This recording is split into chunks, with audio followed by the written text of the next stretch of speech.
Welcome back if you've been here before. Welcome if you're new. We're going to start with Holiday Cocoa Chapstick. And I do already have some on, but we're going to apply more. I'll tell you what is on my face, and then we will edit out priming the eye, unless I do the intro when I do that. Yeah, we're still using, and I'm really loving both of these palettes. And it's to the point where I've been using these so much, trying to get a feel for them, that I am missing my House Labs and my Sigma blushes and bronzers and highlighters. But from this MAC palette, we used, oh, I'm glad it didn't fall. We used these two, maybe these three from this palette.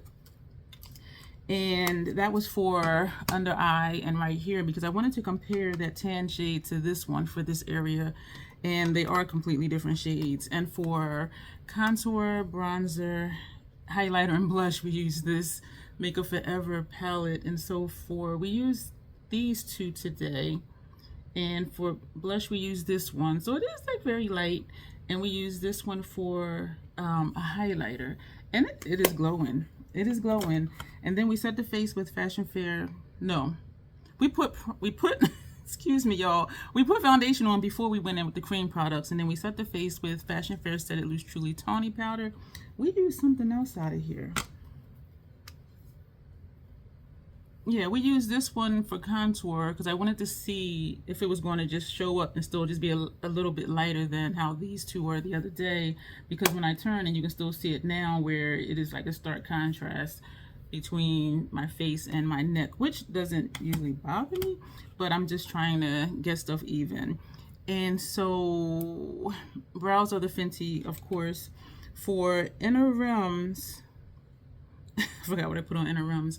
MAC Color Excess Graphic Content is on the inner rims, and for lower lash line we use Hellbent. This is also from MAC, so that's what we have. And I pulled out Fortune from Cosmetics to put on my upper lash line, and we're going to be using, as you can see from the title, Notoriously Morbid Rusted Essence Volume 3, which is their newest one. They do have a bundle for 1, 2, and 3. I do have a code below.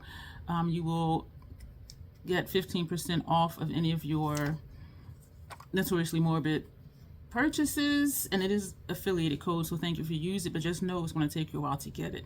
This shade, we're going to try and use it, but this is not usable. When I scraped it, I mentioned this in another video, when I scraped it, I was able to tap the brush in to use what I had scraped off, but then when I went in again, it was hard again, so I would have to scrape it each time before we use it. And so, but we're going to see, but I'm not confident.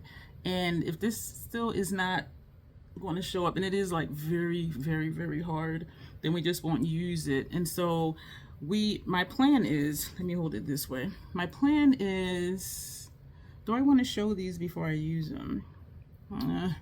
My plan is inner corner, center lid, outer lid, transition shade, first half lower lash line, second half lower lash line. That's the plan. Or put this on outer corner and do second half lower lash line. So anyway, I'm going to prime the eye, but I will show you before I use what I'm using. And we're going to prime the eye and do the intro. But let me know how the base is looking. Like, I am really digging it. I do miss my powder products because it's easier, and because with the cream you have to scoop it out and then, you know, clean the spatula and then clean the palette and all of that, where the powder products you just put them on. But I'm learning a lot and I am enjoying it. So again, my name is Dion. Thank you for being here. Of course, this is the Fenty Primer. I call this the crazy troll nation of YouTube. The crazy, just knowing it's okay to be your authentic self, and the troll part is not caring too much about the beauty community standards. Try all the things, do all the things if you want to, but then find what works for you, and that's what you keep doing, is what works for you. Because we will hear you need to use this brand, this tool, this technique, when really everything doesn't work for everybody. So go ahead and try all the things, but then just settle on what you like best for you and just wear it and just rock it. Here at the Crazy Troll Nation, we are about self-acceptance and self-love, embracing your natural features, enhancing them if you want to, when you want to, but never feeling like you have to. Love yourself for who you are and for how you look, even when you're not wearing face paint. That's what we stand for here. You've already heard it. There's an organism that lives in my throat that randomly hiccups, gurgles, and belches. And I do curse in live streams and in videos because I curse sometimes, period. I do try to catch myself. Sometimes it works and sometimes it doesn't. It just depends on where my mind is at that time and how hype I am about whatever I'm talking about. But even sometimes if I'm not hype, I will just be like, damn, or fuck. But so those are things to know, because I know it is offensive to some people, and some people it doesn't matter at all. So let's get into this look. So we're going to take, of course I have labels that I put on here to say what the shadows are. We're going to take Silent Shouts, this shade right here, and it's green on my end, and so I'm guessing it's a dual chrome or multi-chrome. This is an ESUM V27. We're going to use quite a few of these for this look, and we're going to, ooh, y'all, I just love how these show up. Oh my gosh. This is gorgeous. Wow. Wow. Let me know this, y'all. What type of looks do you prefer to see? Like just across, like when you think of who you watch here on YouTube, what do you gravitate to? Do you gravitate to natural looks, videos with grungy looks, videos that are just, you know, multiple palette, multiple look videos? Like, what do you gravitate to? And also, what is your personal aesthetic? So those are 2 questions already for this video, because I'm just curious, because for me, I find that I watch stuff that I normally don't do, but it's just interesting to me because it's different. You know what I'm saying? So we're going to put that brush down and we're going to go into Night Living Death, this shade right here. And we're going to put that on the center of the lid. I thought I was having problems picking it up, and I'm like, oh no, not another one. But no, it's picking up fine. I am not tapping off.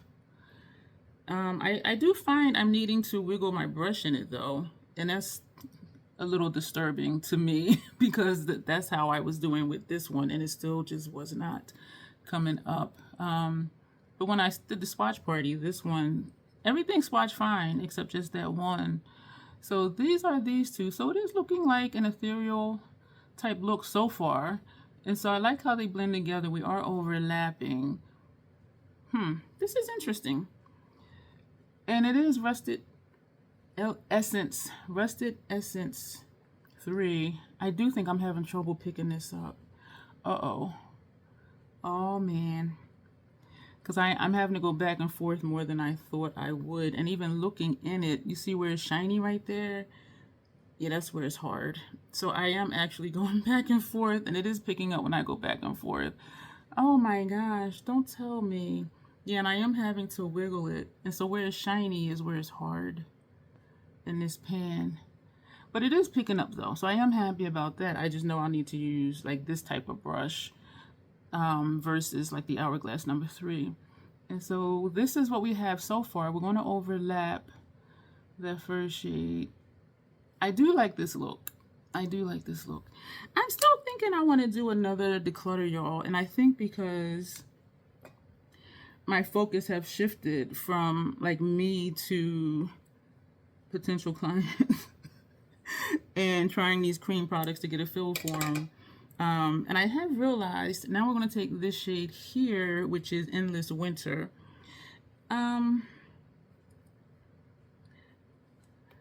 What was I going to say? And this is going to go here. These I need to watch Katie's video and see if she was having problems with some of these shadows, because this one also, it is picking up though, but it's not like really laying down. And I don't remember having this problem with other Notoriously Morbid shadows. And they do hand press them, so each palette is different. And they do say on the website, if there's imperfections, you know, it's because they hand press. And it's not even that it's imperfections, because everything is not going to be exactly the same unless it's pressed in a factory. You know what I'm saying? And so I don't want to say imperfections. And this one too, I am having to go back and forth. The good thing about the back and forth is to get it on a brush, like there's like hardly no fallout. The fallout I cleaned up was from the eyeliner on my lower lash line in my inner rooms. But as far as the eyeshadow, I'm not getting any fallout. I do like this shade. I do like that it is adding color to this look. We are going to overlap that center shade just to get our blend. We're going to go back in, and I'm doing the same thing. I'm just wiggling. I've never had to do this for Notoriously Morbid shadows before, or any shadows I have for that matter. But it is showing up though. It is showing up, so I am happy about that. But yeah, so let me know about what you watch. And I know sometimes, even if I'm not into a person's aesthetic, it's their personality that keeps me going back. You know what I mean? And I do like to see things that I don't do, because then maybe I'll be inspired to try something new or to try something different. And that's what I try and do here, is just to show you something different, bring something new. I like how this is fading over. And even on this side, like the blue, and then it turns into that green, that center shade. That is pretty. So now we're going to go, and I still see black right here. That's from, yeah, my eyeliner. So we're going to, I was thinking of taking this brush, but I think it'll be too dense. This is an Esom T37, but instead I'm going to take, what am I going to take? I'm going to take this Hourglass, and this is a number 6 brush, and we're going to go into this, no, do we want to do, I'm thinking a green because that'll play off of this, but then if we do that, that might blend into that. So let's just do this one. And this is Nocturnal Mistress, and we are going to tap straight in and tap off, and we're going to put this on the outer corner. And I am just taking a little bit at a time. Some of Notoriously Morbid's, I didn't tap off this time. Some of their mattes are powdery, and so that's why I'm just lightly tapping, not tapping off, and then just pressing it onto my lid. Oh, that's pretty. I like this shape, even though it's a swoosh. I don't like when my eyeliner swooshes, but I like how this comes down like that, and I don't do it on purpose. And so I'm just trying to fill in where the swoosh part is. I do like this. So we are just tapping very lightly and just bringing that back in. I do like this look. We do have a transition shade. I was going to take this up there, but I'm not, because we're going to put this shade for our transition. So we're tapping this down here. Yeah, excuse me. I'm gonna watch Katie's video with this palette and see what her experience is with it. I would message her if I was still on my makeup Instagram, which I am not. But because we used to chat before when I was on my makeup Instagram a few times. But yeah. So I feel like I'm starting to sweat. Oh my gosh. Oh, I took out shrimps to thaw for dinner. So I need to figure out if I want to make homemade mashed potatoes with that, or if I want to do rice. And I don't know. And both are quick to do. I like this look. I like how the shifts go over like the entire lid. So even though it started out monochromatic, it's not. And I'm looking at it thinking, like, can I do this with other stuff that I have? You know what I'm saying? Like a green and purple type look. So now we're going to take this Scott Barnes number 62, and we're going to go into this shade, which is Festival of Fools. And we are going to go straight in, and we're going to tap off, and we're going to tap up here initially, and then we'll go back and sweep. But right now we're just seeing, what is this going to look like up here? And I am tapping on the top edge of those liners, not the liners, the lid shades. What am I saying? I feel like, even though I did a look the other day, actually yesterday, I feel like I haven't been filming a lot of looks. And so part of me is kind of like, what am I doing? And excuse me, that was so gross.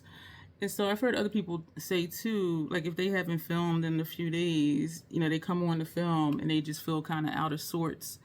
And that's kind of how I'm feeling. I love how, even though I don't use a shadow for blending, I love how this did blend out that top line of shadows. I like this look, and I am just tapping in really lightly, and I am feathering very lightly along the top edge of the lid shades. And so initially I was going to do like 3 looks with this palette, because I remember when I swatched it, I'm like, this is a look, this column is a look, that column is a look. But because we're not going to really be using that shade, I'm like, okay, that would just be a 2 shadow look, which is not a problem, because some people do really like 2 shadow looks. So this is what we have, y'all, and I'm really liking it. We're going to put this brush away because we didn't use it. For lower lash line, this is where I'm going to try this shade. This one is Fright Squared, and I chose this brush because it is pointy and it's dense. And so I am just swirling, and I'm trying to get around the edges too, where it looks like it might want to come up. But there is a little, y'all, I just brushed my eyeball because I got excited because I saw a little bit of shadow under here, and now the brush is wet. So it is coming up a little bit, but I'm being very rough. And it's, as I said, this is a very stiff brush.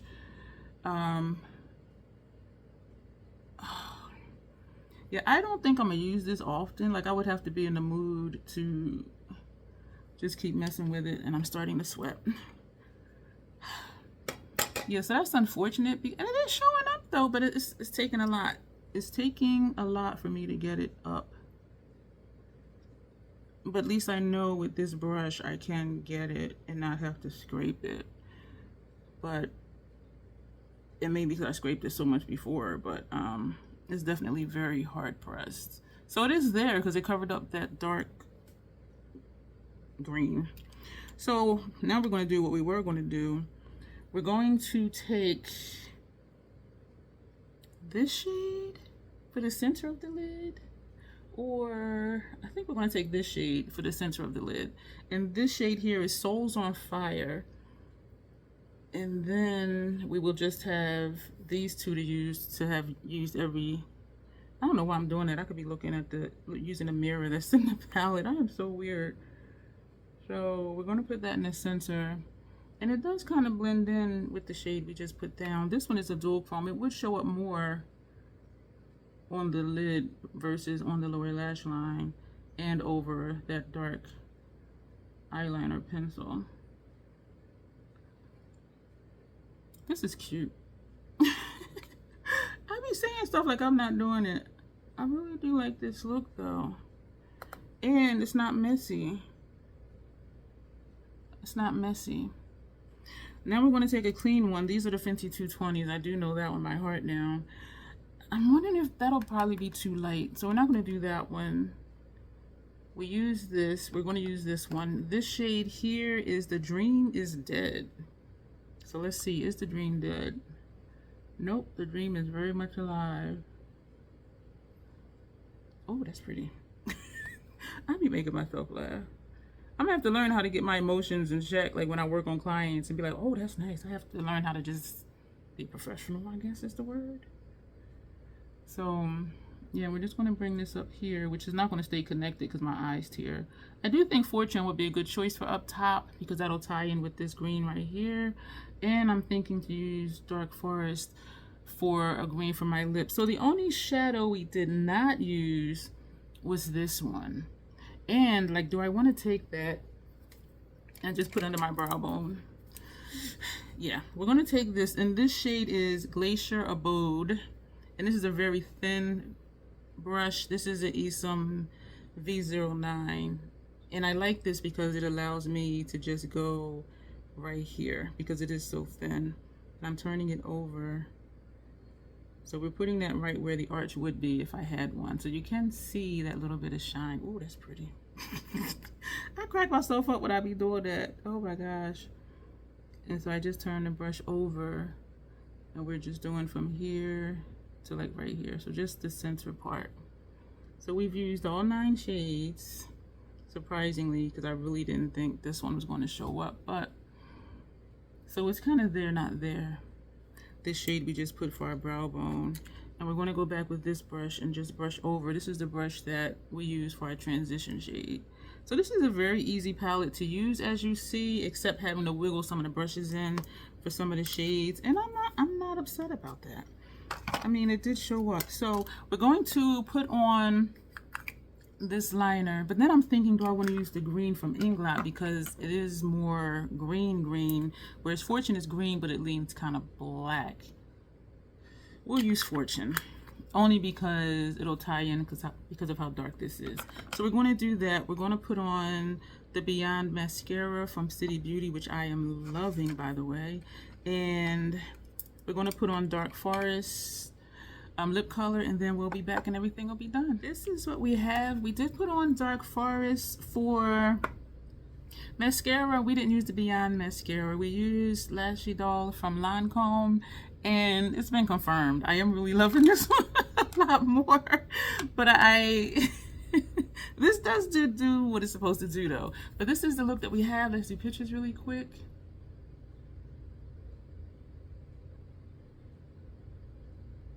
Thank you for bearing with me with that. Let's do one more for our thumbnail, unless we do like a collage thing. So that is this look, y'all. We use all the shades in here. Let me know what you think. I can say I've done this look before. Not exactly the same because of the shifts, but just looking straight, seeing the green and seeing the gold and the purple. I have done those before, and in some places where it is looking a little pinky purple. So this is not a unique look, and I was thinking this was not going to be this shade of green, and I forget. Down here it looks more green than it does looking where you are. Where you are, it's almost looking like a blue-green. You see what I'm saying? So as it dries down, it does kind of change a little bit. But I am still glad we did a popping lip, because y'all know that's what we do. So that'll be it for this video. Let me know your thoughts, and let me know the answers to those questions earlier too, about what do you watch, and do you just gravitate to what your aesthetic is, or do you watch different things just because it's interesting to you? And to add to those questions, does seeing things different than how you do, does that inspire or motivate you to try new things? And so that'll be it for this video. Thank you so much for being here. As always, self-acceptance, self-love, that is the Crazy Troll Nation way. Thank you. You will see me soon. If you keep coming back, subscribe, and if you want to join, that information is down below. Thank you, and you'll see me soon.